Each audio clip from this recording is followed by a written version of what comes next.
How can you deal with a narcissist? This is without a doubt the most asked question that I've been asked that I have yet to answer. So here's my opinion on it. How you can deal with a narcissist. First and foremost, I would challenge you, if you're in a relationship with a narcissist, I would challenge you to ask yourself this question. Why am I a perfect match for a narcissist? Yikes. That is absolutely not a popular question to ask when we are in a relationship with a narcissist. Typically, traditionally, what we find, what we crave, and usually what we get when we're in a relationship with a narcissist, we crave sympathy. We actually back ourselves into a corner of victimization. We convince the world, poor me, I'm in a relationship with this jerk. He needs to be fixed. How can I fix him? Poor me. Those are all actually pretty narcissistic thoughts themselves. I personally don't like it. What I'm about to say, it's not at all popular, but I think the popular view of the other person who's part of the narcissistic relationship, the popular view is, in my opinion, incredibly terrible. It's very disempowering, even though it's popular and it's what we crave. My perspective is we are in the relationship with the narcissist because we are a perfect match for them. That's why we're in it. So from my point of view, there is a massive amount of self-responsibility that we have the potential to take when we're dealing with a narcissist. As we think about that, we'll get back to that a little bit more. First, let's take a look at what a narcissist actually is. My definition of a narcissist is it's someone who's self-absorbed, someone who thinks the world revolves around them. That's my definition. I like it. I also printed out from Psychology Today the 9 criteria that are typically used to classify a narcissist. Let me breeze through these real quick. Number 1, someone who has a grandiose sense of self-importance. Number 2, someone who's preoccupied with fantasies of unlimited success, power, brilliance, beauty, or ideal love. Number 3, someone who believes he or she is special and unique and can only be understood by or should associate with other special or high status people. I feel pretty special right now myself. I'm on video. Number 4, requires excessive admiration. By the way, be sure to like this video. I'll feel pretty well admired. Number 5, they have a sense of entitlement. Number 6, they're interpersonally exploitative. Number 7, they lack empathy, is unwilling to recognize or identify with the feelings and needs of others. In a relationship, this is typically the biggest criteria where people get emotionally charged about. My partner, most of the time, he or she can't connect with my needs. I'm lonely, I'm isolated. They don't care about my needs. So let me just read number 7 again, because this one is super common. They lack empathy, is unwilling to recognize or identify with the feelings and needs of others. Hence, they seem very self-absorbed, only preoccupied with their needs, their feelings, themselves. Number 8, they're often envious of others and believe that others are envious of him or her. Number 9, they show arrogance. So with that said, why are you a perfect match for a narcissist? If you imagine there's a narcissist, at the other end of the spectrum, there's you. I mean, if you are in a relationship with a narcissist, you're connected to them. So there you are at the other end of the spectrum. From my perspective, what the opposite polarity of narcissism is patheticness. I don't mean that in a judgmental way. I just mean that in a descriptive way, to represent the polarity of the other person who's in a relationship with a narcissist. So there we are. I'm in a relationship with a narcissist. That's their dysfunction. What's my dysfunction? I don't function from a posture of narcissisticness, that's a word. I function from a posture of patheticness. So why are we a perfect fit? Because, in my opinion, you have a lot in common. You simply express what you have in common differently. The expression is through opposite polarities, but what is expressed is what you have in common. What is that? My opinion is it's a deep-seated sense of insignificance. When we don't know how to deal with our insignificance head on, we suppress it. It goes down, down, down, down to the point where we are not aware of it. We repress it and then we express it in a misdirected way. This case through one of two polarities, narcissism, the world revolves around me, it's all about me, or the other polarity, which may happen to be you or I, patheticness. Nothing revolves around me. It's never about me. And in fact, the biggest danger of patheticness is it's hard to see. Narcissism. It's very socially unacceptable because it's more socially recognizable. Patheticness, it's very socially unrecognizable. It wears an invisible cloak because it's the passive polarity of the repressed insignificance. Narcissism, easy to see. It's the active polarity of repressed insignificance. So with patheticness, when we are in that position, we usually don't know it. And we notice the immediate danger. My partner's narcissistic. That's painful on me. So, he is narcissistic. He.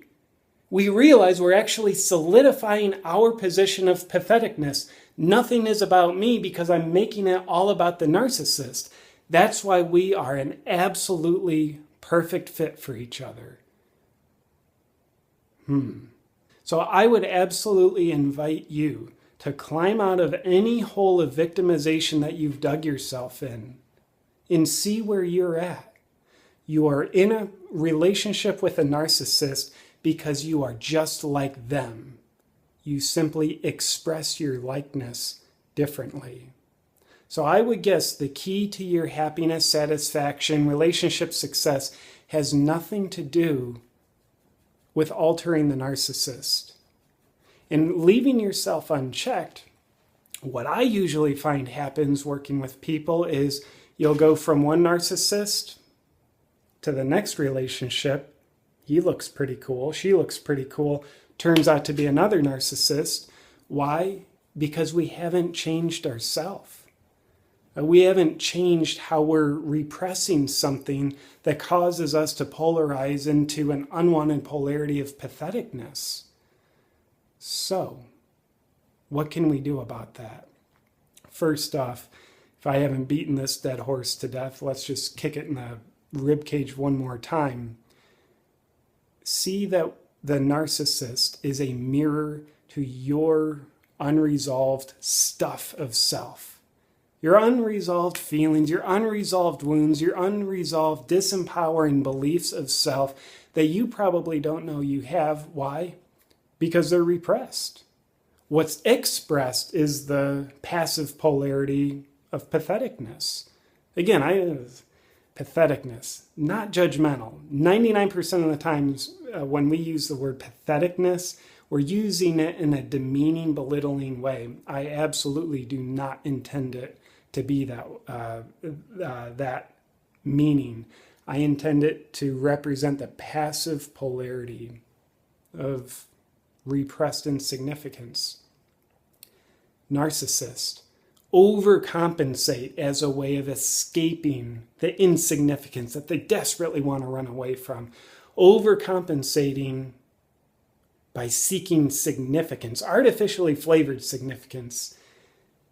And then the compensation for those of us who go to the pathetic polarity, we're actually undercompensating. It's never about me. I don't matter. Well, that's equally as delusional as the narcissist. You do matter. You don't matter. The world doesn't revolve around you, nor is it that you are not a part of the world. You are a part of the world. So what to do beyond seeing your narcissistic comrades as your mirror, expressing your likeness differently? I would dare say we have to look at our insignificance, start embracing it rather than repressing it, suppressing it, running away from it. We need to run towards it with open arms. How can we do that? To me, there is no replacement for vulnerability. I think Brené Brown says it best with vulnerability. Vulnerability is putting courage over control. It's trumping the need for control with the courage. The courage to accept and feel what we don't want to feel, what we don't want to look at. Control. When you look at a narcissist or a pathetic narcissist, those polarities are that of control. The space in between, that is the place of surrendering control. It's a place of intimacy with ourselves. It's a place of vulnerability. Having the courage, rather than the need for control, to embrace what is there.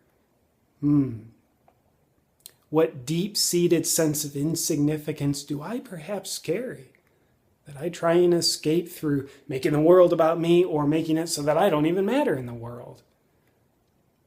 We have to feel our feelings. No replacement for that. I've never found a replacement for feeling our feelings. For about 30 years, I've tried to just think about my feelings. My results have been 0% effective. I'll keep trying for a little while, but I'm guessing they'll continue to be 0% effective. We have the faculty of a brain. Good. I don't want to amputate mine. We also have the faculty of a heart for a reason. I think it's because we need to feel our feelings. Acting out misdirected behaviors through narcissism, patheticness, that is methods of escaping our feelings. Granted, they cause unwanted other feelings that feel yucky, yet those yucky feelings themselves help us escape the deeper-seated sense of yuckiness that is our insignificance. Yuckiness is a professional term, by the way. And lastly, I think as a whole, what we need to look at is what taught us to see and feel about ourselves as insignificant. Did we observe through our perception, as delusional as it is, but it was ours, did we believe our parents saw us as someone who wasn't an equal, someone who didn't matter as much? Did I actually surrender parts of myself, not in the good sense of the word, but in the sense of throwing part of myself under the bus so that I could meet other people's expectations? I certainly did. My emotional self threw that hunk of me right under the bus at a super early age because I simply felt it was easier for me to meet the expectations of my family, friends, society, the list goes on, if I wasn't an emotionally needy kid. So what that taught me, the part of me that is emotional, which is a huge part of me, taught that part of me, you are insignificant. You don't matter. And that doesn't feel good. And granted, that wasn't in my conscious awareness most of the time. Yet looking back, I sure did act out a hell of a lot of narcissistic behavior as a compensation for it, and patheticness as a compensation for it. I guess I'm multi-talented, says my narcissistic self. That was self-deprecating, so I think that was my pathetic self. So with that said, Socrates said, the unexamined life is a life not worth living. So here the call to action is, do your best to examine your life.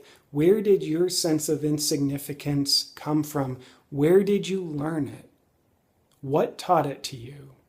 Granted, I believe you taught it to you, but what was the environment that you taught it to yourself in? Why I think it's very healing and empowering to go to those places in our memory bank, be they yesteryear or in our childhood, that gives us the opportunity to reteach ourselves a new lesson from today's values, rather than having us be a slave to our compensatory mechanisms of repressing our sense of insignificance that we adopted maybe as a child, maybe a teenager, maybe our adult life. But the point is, are they serving us today? Discomfort, I believe, is the prime signal of the body's wisdom trying to get us to pay attention to a message. If that discomfort registers in a relationship with someone who we call a narcissist, then maybe that's a call of action to become more self-aware, not other person aware. Yeah, we can probably list their narcissistic faults until we're blue. I don't know why we would turn blue. Maybe a oxygen deprivation metaphor. We can also list all the ways that we think we could fix them, that their faults and how they could fix them. Well, that's other person awareness. And that in of itself is an escape mechanism of what's in our heart. I do believe it's part of the human condition where we all feel a deep sense of insignificance that kind of says, if people knew who I really was, they could never love me. Hence you have a narcissist. Hence you have a patheticist. And in the graceful space in between is a place of stillness called the real you. There might be wounds there. There might be a sense of insignificance there. And I do believe our greatest gifts are there as well. Oftentimes we don't find those great gifts until we find our wounds, our senses of insignificance. Why? Because we're avoiding the dwelling ground of our great gifts, because what else is there is our pain. We go find our pain, nurture it rather than run from it. And amazingly, we oftentimes, by default, find some of the gifts of the miraculous being that I believe we all are.